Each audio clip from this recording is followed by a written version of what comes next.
إن الحمد لله نحمده ونستعينه ونستغفره ونعوذ بالله من شرور أنفسنا ومن سيئات أعمالنا من يهده الله فلا مضل له ومن يضلله فلا هادي له وأشهد أن لا إله إلا الله وحده لا شريك له وأشهد أن محمدا عبده ورسوله اللهم صل وسلم على سيدنا محمد وعلى آله وصحبه أجمعين أما بعد فيا أيها المسلمون اتقوا الله حق تقاته ولا تموتن إلا وأنتم مسلمون قال الله تعالى في كتابه الكريم يا أيها الذين آمنوا قوا أنفسكم وأهليكم نارا وقودها الناس والحجارة. Artinya, wahai orang yang beriman, peliharalah dirimu dan keluargamu dari api neraka yang bahan bakarnya adalah manusia dan batu berhala. Surah At-Tahrim ayat yang ke-6. Ikhwanil muslimin, pada hari Jumaat yang berkat ini, saya ingin berpesan kepada diri saya dan juga saudara-saudara jamaah sekalian. Marilah kita bersungguh-sungguh bertakwa kepada Allah dengan takwa yang sebenar, yakni mentaati perintah Allah dan meninggalkan segala larangannya. Mudah-mudahan segala amal soleh kita dapat dijadikan contoh terbaik dan diikuti oleh anak cucu kita. Ikhwanil muslimin, firman Allah yang baru dibaca dalam muqaddimah khutbah ini memberi peringatan kepada kita bahawa ibu bapa mempunyai tanggungjawab yang besar dalam mendidik anak-anak. Dalam pandangan Islam, anak-anak merupakan amanah Allah dan menjadi modal pelaburan utama yang wajib dimiliki oleh setiap ibu bapa. Bagi memenuhi tanggungjawab besar ini, maka ibu bapa hendaklah berusaha mendapatkan kemahiran atau kepandaian mendidik anak-anak supaya anak-anak mendapat panduan yang tepat dalam mencapai kejayaan di dunia dan akhirat. Rasulullah sallallahu alaihi wasallam juga memberi peringatan yang sama mengenai tanggungjawab ibu bapa ini dalam pendidikan anak-anak. Kullukum ra'in wa kullukum mas'ulun an ra'iyyati. Al-imamu ra'in wa mas'ulun an ra'iyyati, wal-rajulu ra'in fi ahlihi wa huwa mas'ulun an ra'iyyati. Rawahul Bukhari. Maksudnya, setiap kamu adalah pemimpin dan akan diminta pertanggungjawaban atas kepimimpinannya. Seorang imam adalah pemimpin dan akan diminta pertanggungjawabannya, dan demikian juga seorang suami adalah seorang pemimpin bagi keluarganya dan akan diminta pertanggungjawaban atas kepimpinannya. Timbul persoalan dalam fikiran kita ialah, adakah kita menjadi seorang ibu bapa yang mahir dalam mendidik anak-anak? Sebahagian ibu bapa mungkin menyedari bahawa mereka tidak berperanan sebagai ibu bapa yang baik setelah anak itu menimbulkan masalah sosial dan keluarga, masalah sosial dalam keluarga dan masyarakat. Ingatlah, pendidikan dalam keluarga menjadi asas kekuatan pendidikan anak-anak. Ibu bapa adalah orang pertama yang mendidik mereka di rumah. Sebagai ibu bapa, maka saudara-saudara sekalian secara semula jadinya memiliki ikatan kasih sayang yang mendalam dan mudah memahami sikap anak-anak. Kerana itu, ibu bapa mempunyai peluang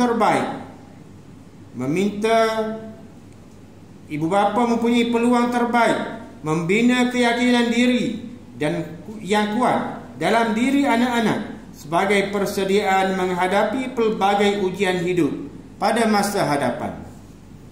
Ikhwanil muslimin, berdasarkan kajian pada umumnya, ibu bapa dapat menyumbangkan sebanyak 70% pengaruh terhadap perkembangan pemikiran anak-anak, manakala sebanyak 30% lagi cara pemikiran anak dipengaruhi oleh sosial persekitaran sekolah dan masyarakat.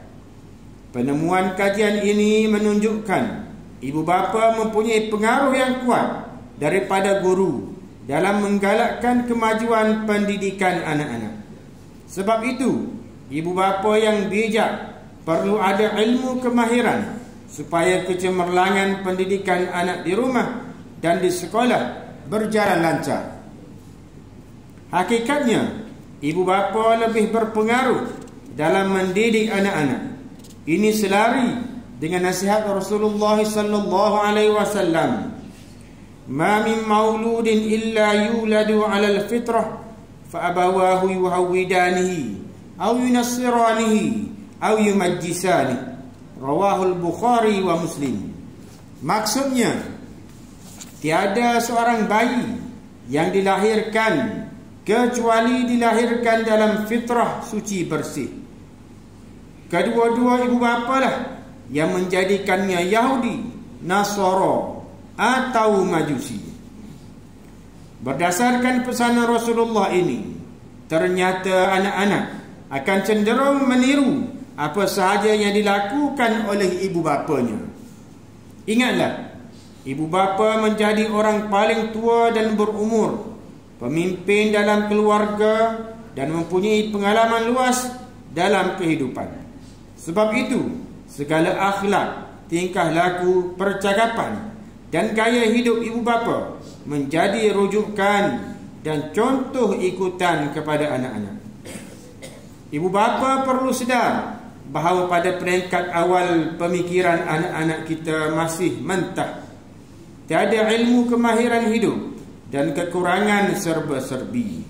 Dengan kata lain, anak-anak belum mampu berdikari dan amat bergantung kepada peranan kedua ibu bapa bagi memenuhi keperluan hidup di dunia yang amat mencabar ini.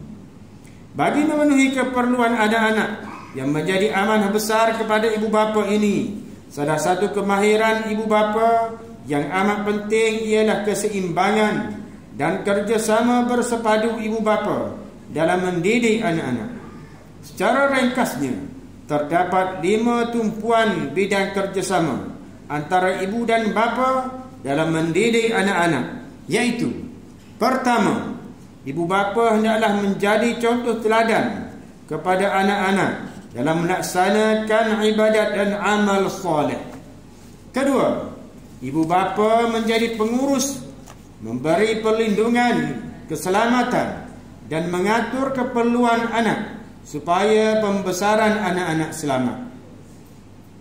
Ketiga, menjadi jurulatih, memberi tunjuk ajar, mengembangkan bakat dan potensi anak-anak, kenal pasti kekuatan dan kelemahan, serta melatih anak-anak memperolehi kemahiran dalam proses pembesaran anak-anak. Keempat, menjadi perunding kesihatan dan memberi nasihat kesejahteraan perasaan dan fizikal, seperti memberi kasih sayang, motivasi, menjaga kebersihan dan kesihatan anak-anak. Dan yang kelima, menjadi orang perantaraan antara anak-anak dengan guru-guru bagi memantau prestasi pendidikan anak di sekolah dan persekitaran.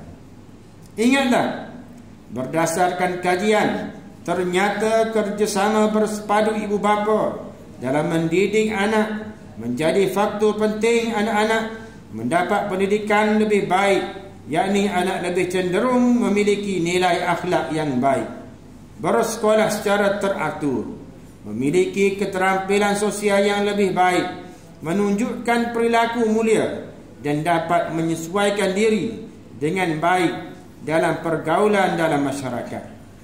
Ingatlah, kita akan menjadi ibu bapa yang amat bersyukur apabila kita dapat melaksanakan amanah membantu anak yang soleh dalam perjalanan kehidupannya di dunia dan akhirat.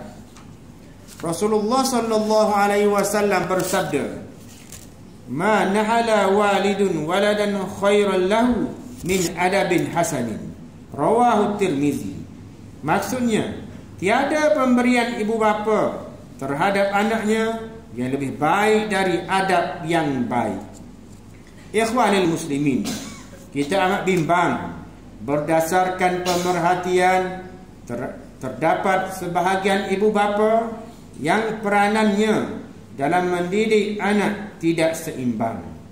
Kita lebih utamakan makan minum sahaja, tidak ambil berat persoalan makanan rohani atau penghayatan agama Islam. Apabila tidak ada kerjasama antara ibu bapa dalam mendidik anak, maka kemajuan pendidikan anak-anak akan terhalang. Ada bapa beranggapan bahawa kewajiban hakiki bapa hanyalah bekerja mencari nafkah untuk kehidupan keluarga, manakala ibu pula bertanggungjawab mendidik anak serta menguruskan pekerjaan rumah tangga. Apa yang lebih celaru lagi ialah terdapat juga ibu dan bapa masing-masing berlumba-lumba satu sama lain memberi nasihat dan mengeluarkan arahan ikut sedap mulut kepada anak. Suasana yang tidak seragam di kalangan ibu bapa ketika mendidik anak-anak ini akan mengelirukan dan menghalang anak-anak untuk mendapat pendidikan terbaik. Ikhwanil muslimin, khutbah ini menyeru ibu bapa sekalian, marilah kita meningkatkan keseimbangan dan kerjasama bersepadu mendidik anak dalam rumah tangga dan juga dengan pihak sekolah, supaya usaha anak-anak memperolehi ilmu berjalan lancar, menjamin anak-anak mendapat pendidikan yang sempurna dan anak-anak mampu menjauhi fitnah dalam kehidupan.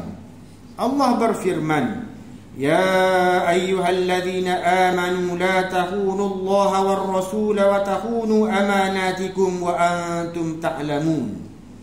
Artinya, wahai orang yang beriman, janganlah kamu mengkhianati amanah Allah dan amanah Rasulnya, dan janganlah kamu mengkhianati amanah-amanah kamu sedang kamu mengetahui salahnya.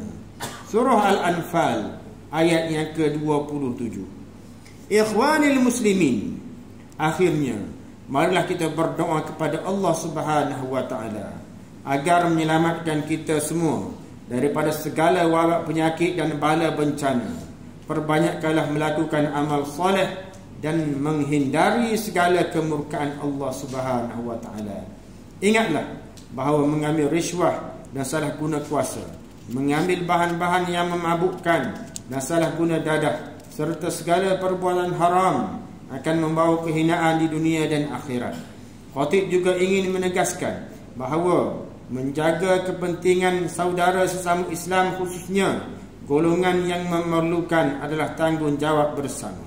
Justru salurkanlah zakat dan wakaf anda melalui Majlis Agama Islam Kelantan selaku badan yang dipertanggungjawabkan untuk menguruskan zakat dan wakaf di negeri Kelantan. Pihak majlis juga memerlukan kerjasama semua pihak untuk menyalurkan maklumat golongan yang memerlukan sekiranya diketahui, agar mereka yang kurang bernasib baik akan mendapat pembelaan sewajarnya. Barakallahu li wa lakum bil Qur'anil azim wa nafa'ani wa iyyakum bima fihi minal ayati wa dzikril hakim wa taqabbala minni wa minkum tilawatahu innahu huwas samiul alim. Aqulu qawli hadza wa astaghfirullahal azim li wa lakum wa lisairil muslimina wal muslimat wal mu'minina wal mu'minatil ahya'i minhum wal amwat fastaghfiruhu innahu huwal ghafurur rahim.